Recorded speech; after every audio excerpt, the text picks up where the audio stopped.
என்று கவியரசு கண்ணதாசன் பாடியது போல கயிற்றை பிடித்து ஆட்டிக்கொண்டிருக்கிறான் பிரம்மதேவன். நாம் ஆடிக்கொண்டிருக்கிறோம். ஆட்டங்கள் என்று முடியும் என்று பிரம்மனுக்கும் தெரியாது, நமக்கும் தெரியாது. எழுத்த போடுறதுதான் அவர் வேலை. அவர் வேலை ஆடுறது நம்ம வேலை. பிறப்பின் ரகசியம் அவருக்கு தெரியும். அப்படியா? ஆமா. கடைசியினுடைய ரகசியம் தெரியும். உனக்கு தெரியாது, எனக்கு தெரியாது, நமக்கு தெரியாது. நமக்கு தெரியாது. நாம பிறந்த உடனே அறிவு தெளிந்தவுடன், வளர்ந்து அறிவு தெளிந்தவுடன் புண்ணிய காரியங்களை செய்து கொண்டே இருந்தால் புண்ணிய கணக்கு சேர்ந்து கொண்டே இருக்கும். சித்திரபுத்திரன் ஏன் அவன் புண்ணியம் பண்ணியிருக்காயா, ஒரு மூட்டை புண்ணியத்தை சேர்த்து எழுது அப்படின்னு எழுதுன்னு. பாவம் அதே மாதிரிதான். ஏன் அவன் பாவம் செஞ்சுக்கிட்டு இருக்கான், பாவ மூட்டையை ஒரு கணக்கு, பாவ மூட்டைய சேர்த்து எழுது பாவ கணக்க அப்படின்னு அவர் சித்திரபுத்திர நாயனார் எழுதிக்கிட்டு இருப்பாரு. இவ்வளவு நாள் எனக்கு தெரியாத. தெரியாதா? நீ இப்ப சொல்ல போய் தானே எனக்கு தெரியுது. தெரியுதா? ஆமா, தெரிஞ்சா சரி. உன் கூட சேர்ந்து எவ்வளவு பாவம் பண்ணியிருக்கேன். கூட சேர்ந்தா? ஆமா. பாட்டு பாடுறதா பாவம்?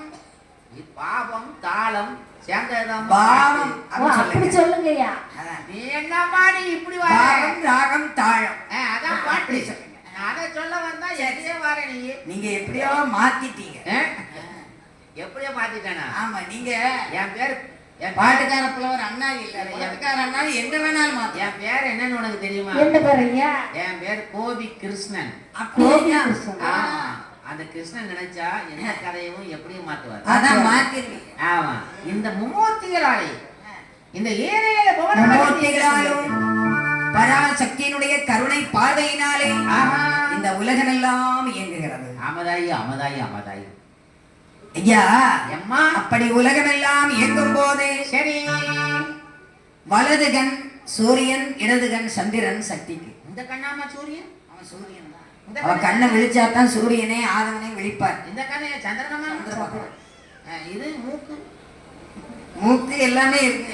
இந்த காது இருக்கு. இத மூக்குல காதுல உள்ள காதணிய கழட்டி போட்டுதான் சுப்பிரமணிய சுவாமி இருக்காரு. மூக்குல சளிதான் இருக்கு இருக்கனே. ஆமா, உங்களுக்கு அப்படி. ஆமா, மூக்குள்ள மட்டும் சரிதான், அதை சொல்லல. அம்மனுடைய உச்சி முதல் பாதம் வரை ஒளிமயமாக ஞான சக்தியாக இருப்பவள். சரி, அவளை அளக்கவே முடியாது. நம்ம மனுஷங்க எல்லாம் அளந்துடலாம், மனுஷங்களால் அளக்க முடியாதுமா. இல்லையா? இப்படித்தான் மூக்குல சளி பிடிச்சிருக்கு, ஒரு மாத்திரையை சாப்பிட்டா சரியா போகும். அது வேற. எங்க அம்மா கிருஷ்ணமாரி எங்க இருக்காளோ அங்க சகல சித்துக்களும் நோய் பிடிகள் அண்டாது. ஆமா, அங்கே சகல சக்திகளும் நிலைப்படும். அவ நினைச்சா இந்த உலகத்தை ஆட்டி வைக்கக்கூடிய தன்மை அவட்ட இருக்கு. ஆமா, அவதான் எல்லாம். அதாவது போன வருஷம் நம்மள அவ கூப்பிடல, என்னடா கூப்பிடுவான்னு அந்த தேதியை நான் பத்திரமா வச்சிருந்தேன்.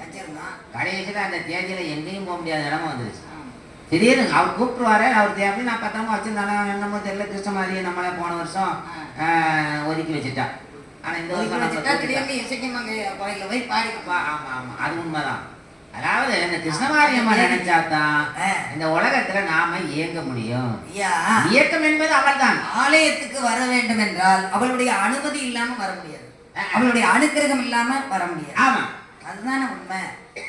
அதே மாதிரிதான் தெய்வங்களுடைய நாமத்தை சொல்லுவதற்கும் கேட்பதற்கும் பாடுவதற்கும் அவளுடைய அனுக்கிரகம் இருந்தா தான் பாட முடியும், பேச முடியும். ஆமாதான். அங்கே 33 தெய்வார்களோடு ஓம் சக்தி பராசக்தி, ஓம் சக்தி பராசக்தி, ஓம் சக்தி பராசக்தி, ஓம் சக்தி பராசக்தி. இந்த உலகம் அதை இயக்க வந்த தாயார் அன்னை பார்வதியால் சட்டென்று எழுந்தாள். பட்டென்று விழுந்தாள். பட்டென்று பாதத்திலே விழுந்தாள். யார் காலில் விழுந்தா? சாமி காலில் தான், பகவான் புருஷன் காலில். நீ என்னைக்காவது உன் புருஷன் காலில் விழுந்திருக்கியா? நான் எதுக்கு விழணும், அவர் தான் விழுகுதான் இல்ல, எதுக்கு நம்ம போய் விழுந்துட்டு? ஒரு ஆள் விழுந்தா போதும், ரெண்டு பேரும் மாறி மாறி விழுந்து திடீர்னு முதுகுல விழுந்தா விழுவேன். எங்க வீட்டுக்காரர் என்ன தொட்டு அடிக்க மாட்டார். உடனே தொட்டா விரல் எத்தனை சோம். அம்மா தாயே, பரவாயில்லம்மா நீங்க சொல்றது. ஆமா, உண்மை, அது உண்மைதான். உங்களை தொடக்கூடாது. அதெல்லாம் எங்க வீட்டுக்காரர் அப்படி தங்கமான. சரி சரி, அப்பேற்பட்டவர் அடிக்கல, அடிக்கவே மாட்டார். சரி, ஏச்சும் பேச்சும் உண்டு, வாங்கியிருக்கேன். கை தொட்டு நீங்க உங்க புருஷன் அடிப்பீங்க, உச்சந்தலையே அடிப்பீங்க. அப்படிலாம் அடிக்கவே மாட்டேங்க. போய் சேரட்டும். எங்க வீட்டுக்காரர் நல்லா இருக்கட்டும்னு விழுந்து விழுந்து ஆத்தால கும்பிட்டுக்கிட்டு அங்கே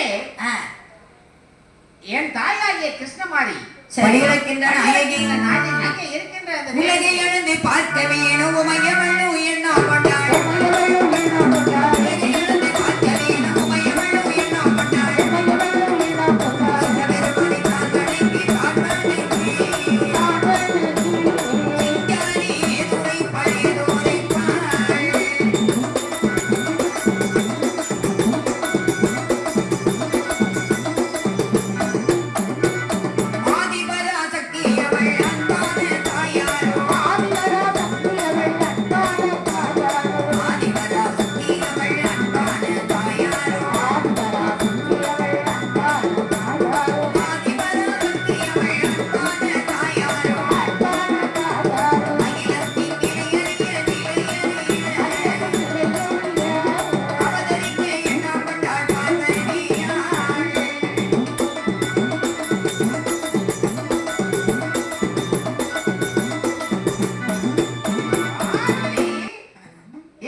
அந்த உலகத்துலயும் ஒரு எஃபெக்ட் ஆமா.